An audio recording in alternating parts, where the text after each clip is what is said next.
would you say the MCU has hurt modern blockbusters?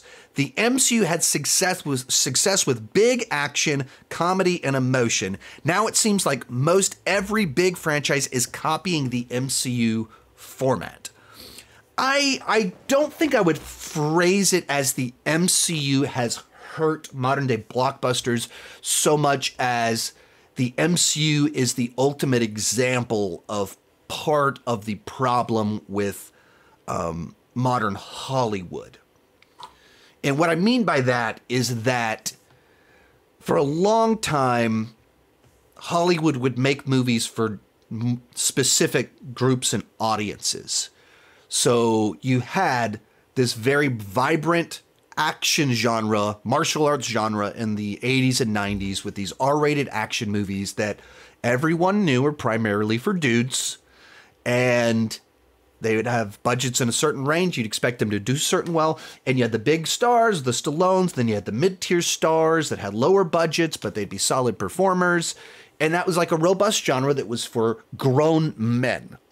And then you had rom-coms that were dominant genre. I actually read a book about it as my first book of the year, a book on rom-coms, and how they dominated the 90s and the zeros. And they're called chick flicks because they were designed for women. And some of them were designed for just grown women, pretty women that are, a little bit more sexual in nature. Other ones are a little bit more open to everyone, family friendly. And so everyone went to go see them, but they were chick flicks and leaned towards grown women. And then you had all sorts of Disney films that were, The Sandlot, that are designed for children. Each of these are designed for segments: grown women, grown men, kids. And over the last 20 years, more and more so, the shift has been away from mid-budget films for a segment, and it has been towards massive budget films for 4 quadrants: men, women, grown-ups, kids. 4 quadrants.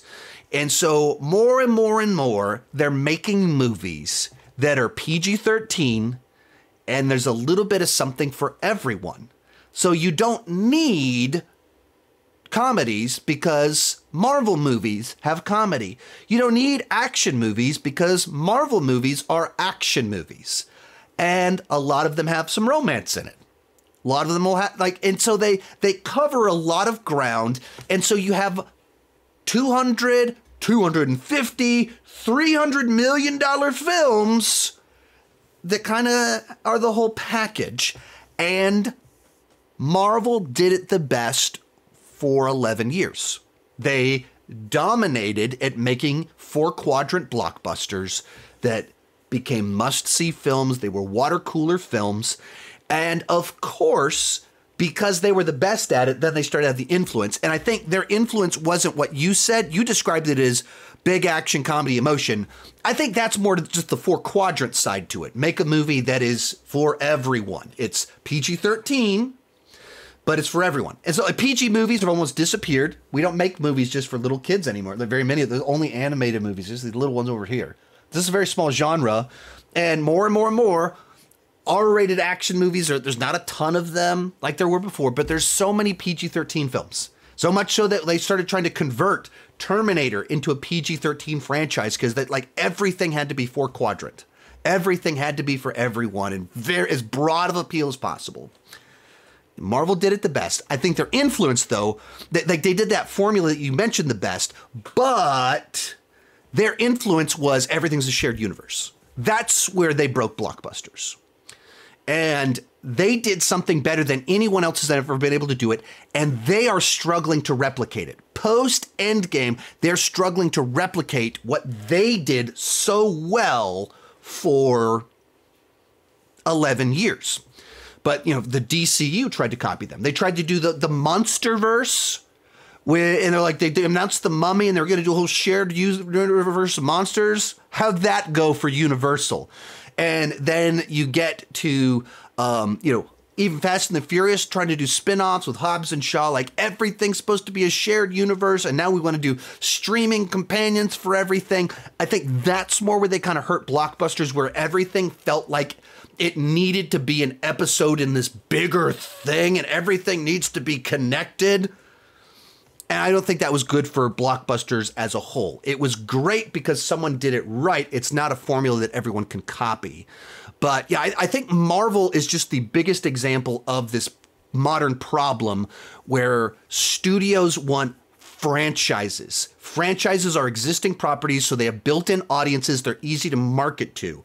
Standalone stories, you have to teach the audience what the movie is in the marketing. And that's why some of these trailers give you the whole plot of the movie.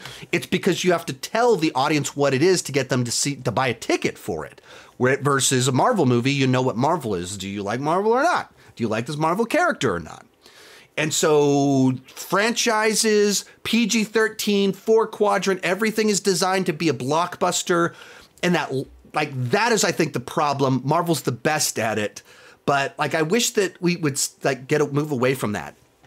Not stop making everything a $300 million bet, and let's get back to $75 million bets, $100 million bets, $50 million bets, and make movies that are awesome for a specific group of people. Part of the problem with 4-quadrant blockbusters with broad appeal is inherently that is vanilla. Vanilla is the flavor that everybody likes, but few people love. Very few people have vanilla as their favorite. It's just the thing that is easily the base likable flavor of ice cream that you can put all sorts of stuff on top of it. And that's what a 4-quadrant blockbuster becomes. And I think 2023 showed us people are tired of vanilla blockbusters that are fun. There's action, there's comedy, there's emotion, but we've seen all of that before, and we've seen it in this package that's designed for everyone. Whereas when you make a movie designed for a specific group, suddenly it's interesting. And even when you make a movie that's super specific and like Barbie, in a sense, it feels really specific as who it's designed for, because it's so rare, everyone is like, that's fresh and interesting. It's not even my thing, but I'm so excited about it. This is good. Because Barbie was not designed for 4 quadrants. That was my complaint. It wasn't made for my little girls. It was made for the top quadrant. It's really just kind of made for 1 quadrant that was underserved. And I think we need more of that. Let's make movies for individual groups again, but with more reasonable budgets. And not make everything into slam bang blockbusters. And ironically, that's almost my criticism of the MCU, is that they're making too many things that are for too niche.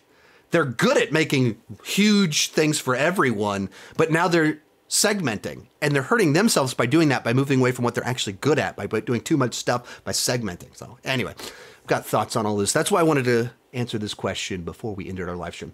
Most of these clips are pulled from my Patreon live streams. I do about 6 live streams every single month for $2 per month, $20 per year. You can get access to all the exclusive videos and live streams for $5 per month. You get your name on my end card. At the top tier, you get a 30-minute video chat with me each month. The link down below in the description has more information.